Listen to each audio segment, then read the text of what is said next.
Good day, my loves. Miss Hill checking in, and I just want to give y'all a little video going on with these notes. Somebody told me they need to see my face so they can actually understand the lesson. So here it is. All right, coming live from the living room. All right, so this unit is Unit 5. We are on big business. Our last unit was Civil War Reconstruction, Unit 4. And just a real quick recap on what had happened in Unit 4.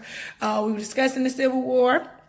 We know that the Civil War kicked off because of one reason, despite what folks gonna say, slavery. Okay, the issue was over slavery. The culminating factor that made the South want to just go ahead and kick rocks and establish their own country was the election of Republican Abraham Lincoln. We get into a little war. We talked about all the circumstances and all the leaders surrounding the war. We know that the North had the major advantage of having more railroads, more people, and also, of course, more factories, more industry. In the end, the South is going to be defeated. A whole lot of people are going to die. $3.3 billion in damage and all of that stuff. At the conclusion of the war, we know that one major circumstance that happened in the war is that William T. Sherman is going to usher in the burning of much of the South. And that's why we don't have a lot of buildings, especially in Atlanta, Georgia, that predate 1864. And in the end of the war, the South has lost, and they are physically destroyed because of the burning of the South, but not just physically, politically, economically destroyed as well. So we go into a period called Reconstruction, and it means exactly what it says. Rebuilding. We know that we had to come up with a plan to allow those states that had kicked rocks to come back to the Union, and Lincoln had a plan. It was an easy peasy plan because he didn't want any more warring. Then Lincoln dies before his plan can go into fruition. In comes his vice president, Andrew Johnson, the first president to be impeached because he tried to fire the Secretary of War, violating the Tenure of Office Act. You can't do that. And in comes radical Republican Reconstruction, which was basically to punish the South. We get some stuff out of Reconstruction period, like the Freedmen's Bureau, which was supposed to assist African Americans with getting acclimated to being free. And then we get stuff like Morehouse colleges and other HBCUs are going to become prominent during this time, giving former slaves opportunity to learn how to read and write. And we also know that life didn't automatically get better for slaves post-slavery, even though we get the Civil War amendments, 13, 14, 15, free citizens vote, free slaves, citizenship to former slaves, and black male vote. But life doesn't automatically get easy for African Americans. For some of them, it actually gets worse because at least if you were somebody's slave, you were somebody's property, people can just kill you at their will with absolutely no punishment. But now it was open season on Negroes, and the KKK is going to come about. Black codes are going to be instituted, which were laws that kept black folks in the state of slavery. And of course, we get what else we get, y'all? And we know that many former slaves had to return to those same plantations with them same rapists, beating, killing slave masters and asking for their former jobs back. But now we called it sharecropping. Landless farmers, still a state of slavery. Anywho, the Reconstruction period is going to end with a compromise of 1877, which is basically the Republicans are going to agree to remove the troops in the South, those troops that were set there really to protect black folks, if the Democrats would relinquish the presidency to them. So that's how we get President Republican Rutherford B. Hayes in 1877. Troops are removed from the South, and then it gets back crazy for black folks. Now we are in Unit 5, good people. Unit 5 is going to deal with a couple of different eras of history. We go into what's called the Gilded Age, when that is really when we start talking about big business. And then we are going to go into the progressive era. So first part of Unit 5, we're looking at the Gilded Age. And if y'all youngest are with your slideshows with me, you know slideshow number 1 is a due now. A question for you.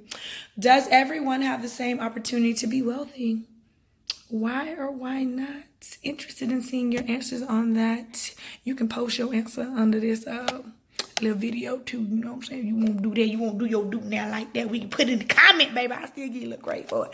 All right, and then our next slide is big business. All right, so getting into what we mean when we say big business. During this time, post Civil War, really like latter part of the 1800s, we see we're gonna see a lot of people making a lot of money. And those folks are going to start dominating in industries that people really didn't think about before. And really, if you like the pioneer, you the first person, or you one of the initial people to like invest in a certain industry that you see that everybody going to be in, you going to make some stupid money.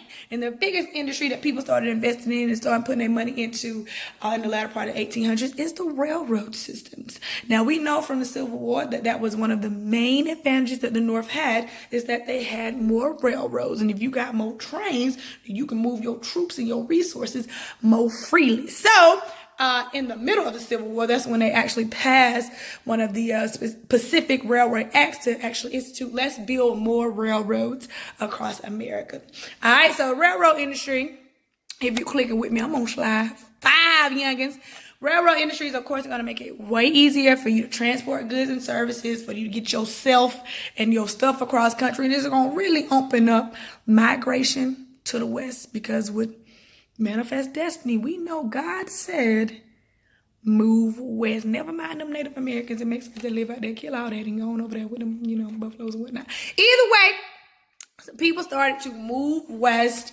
People started to invest in the railroad industry, and the railroad industry is going to actually give life to every single industry that it takes to build trains and railroads. So just marinate on all the industries that are going to end up making stupid cash off the railroad industry, such as the oil industry, iron industry, the steel industry, all that is going to make a bunch of money. So we get into what we call the Gilded Age.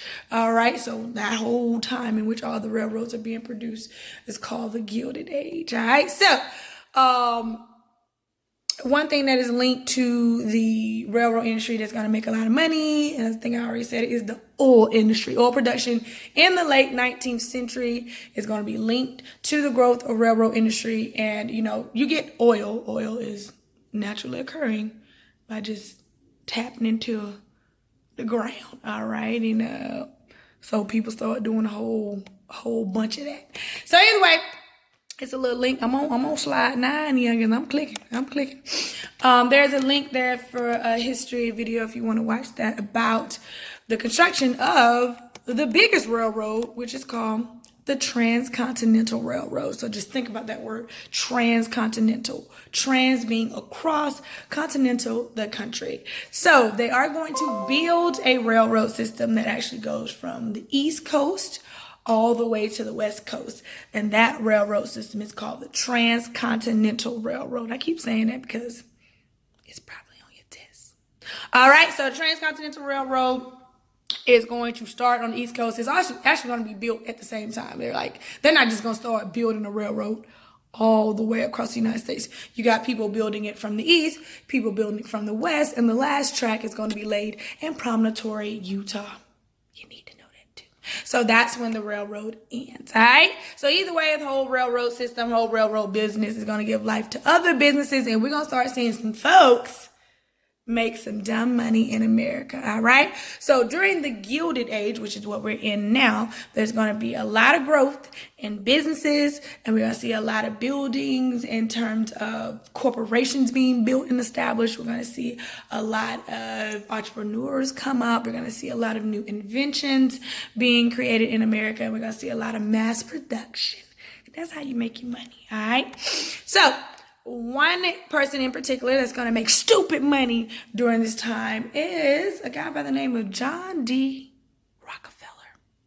Rockefeller is going to become, well, now I got to Google it. I don't know if Bezos or Amazon and came up on your boy, but then he got a divorce and had to give his wife half.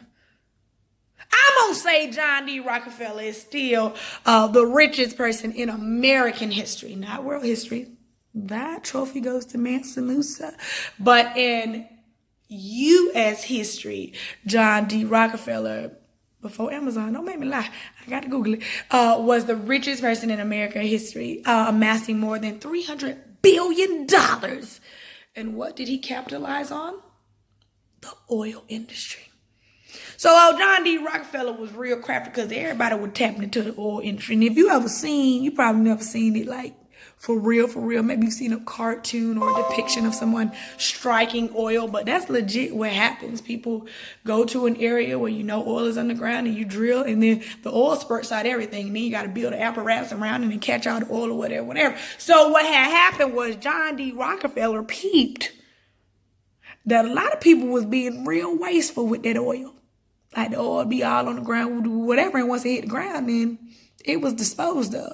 John D. Rockefeller found a way to get that oil, clean that oil, and make stuff like gas and kerosene. And that is why, in the end, he is going to own more than 90% of all oil refineries in America. And that's how he becomes ridiculously rich in the oil industry, all right? So his oil company is going to be called the Standard Oil Company. Yep. So if you own 90% of oil in America, if people need oil, they're going to have to come to my boy Rockefeller. And this is where we get into the new notion of monopolies. If y'all with me now, I'm on slide 12. All right, monopolies. You know what I'm saying? Anybody know what a monopoly is? Stupid Dora the Explorer stare. Yes, that's right.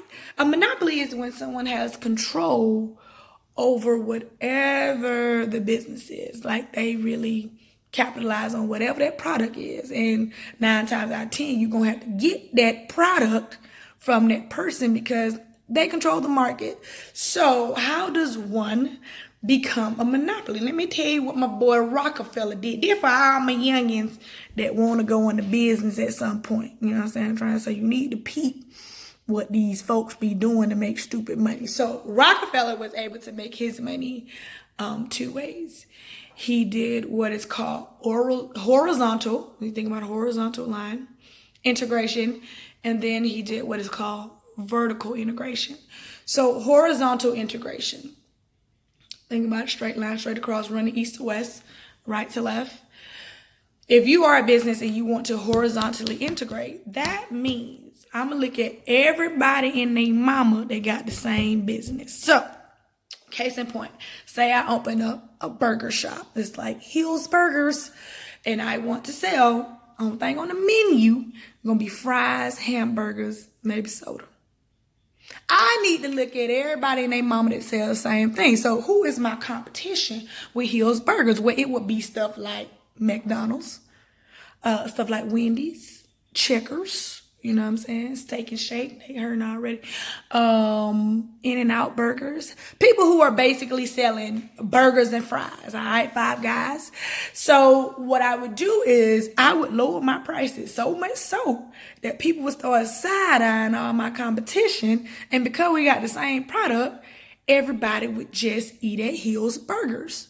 So at some point, I am able, because I didn't doggone lower my price so much, everybody over here with me, that I am able to shut down the competition. People stop shopping at Wendy's and McDonald's and In-N-Out and them, and they are solely buying Hill's Burgers. So that when McDonald's really start hurting, they're going to start looking at me, and then I'm going to buy them out.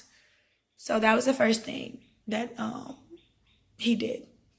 He did horizontal integration, lowering his oil prices so low that the competition could not compete, and then he just simply bought out his competition. So that's horizontal integration, when you buy out competitors. And then there is vertical integration. So, and this is what most business owners can truly do. It's going to be hard for you to shut down the competition. But what you can do in business is worry about yourself. A lot of people lose money in business because, okay, you own a t-shirt company, but you don't sew t-shirts, and you don't do stenciling, and you can't draw, and you don't own a cricket machine. So you got to outsource everything. You got to pay somebody to make your t-shirts. You got to pay somebody to ship the t-shirt to you. You got to pay somebody to paint on the t-shirt. You got to pay somebody to be your graphic designer. So at the end of the day, you making $2 on a $32 t-shirt.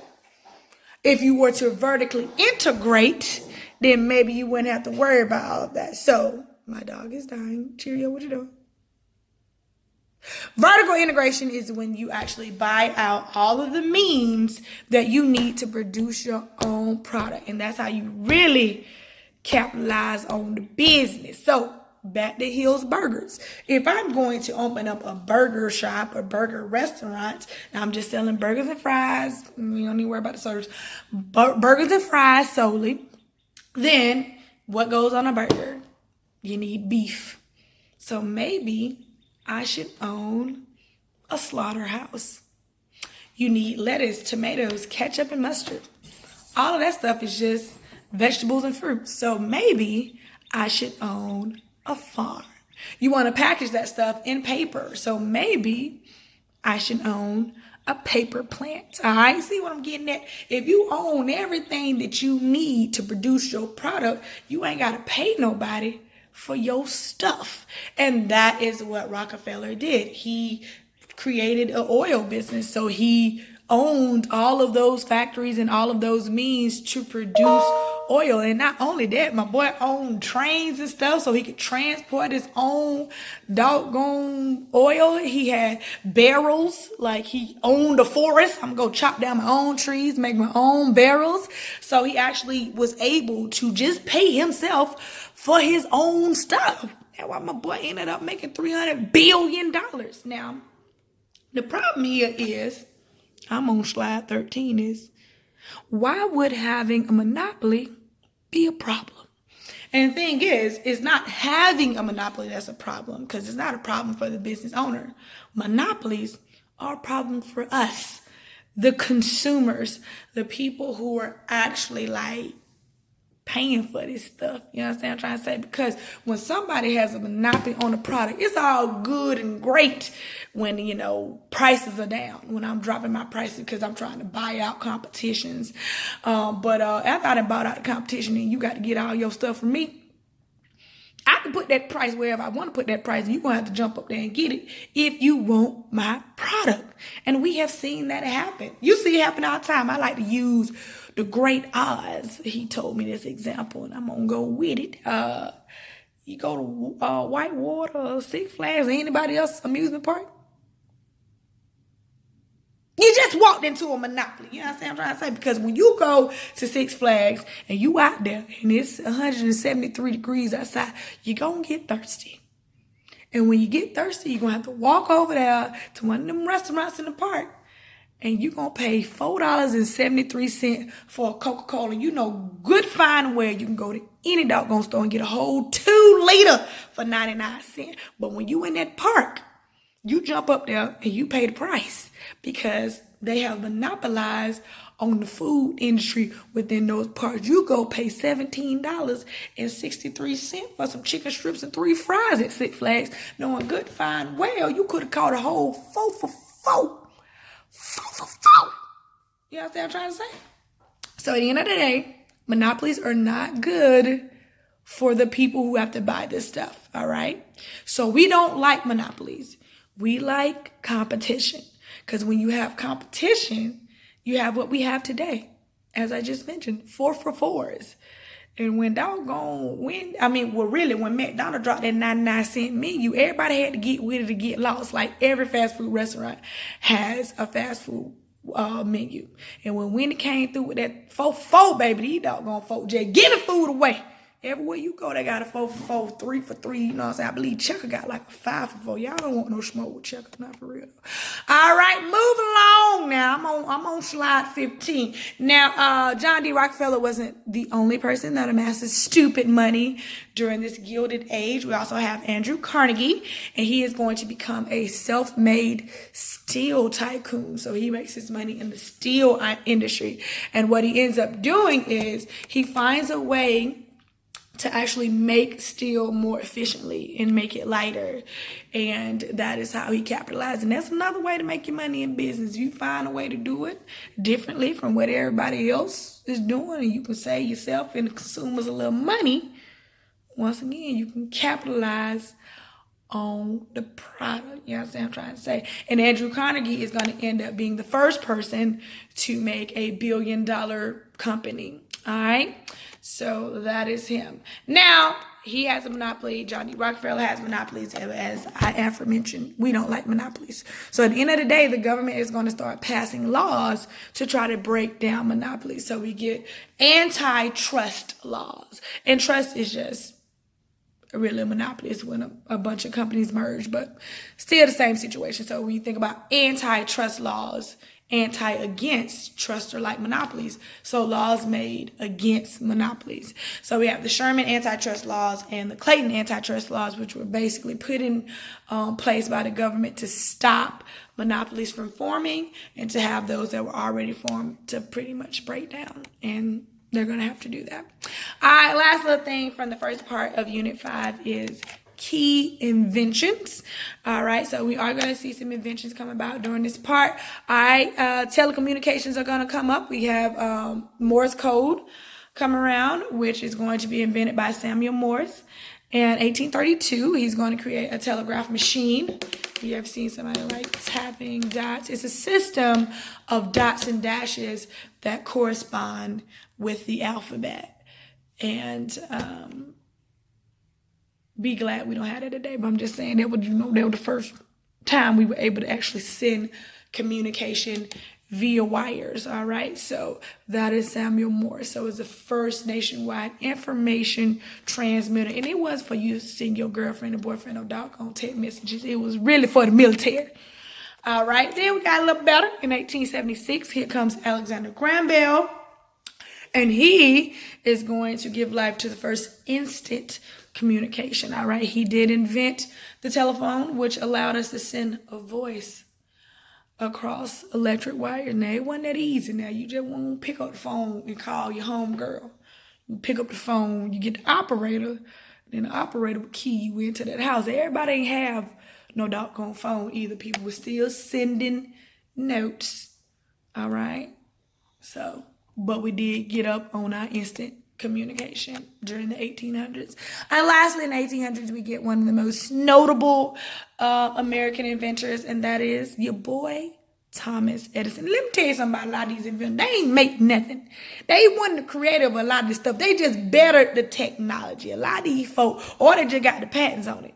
And that's the thing. Like, you can invent something all day, but if you don't get the patent, then prove that you were the first person to do it. So the patent gives you the authority over the product so that you can make some dollars off of it. So, if you are a little young inventor, don't tell nobody about your product, because folk do steal, and they'll go get the doggone patent and trademark before you do, and now you're looking crazy at the house with the invention. Either way, Thomas Edison is going to better a lot of technology that was already out there.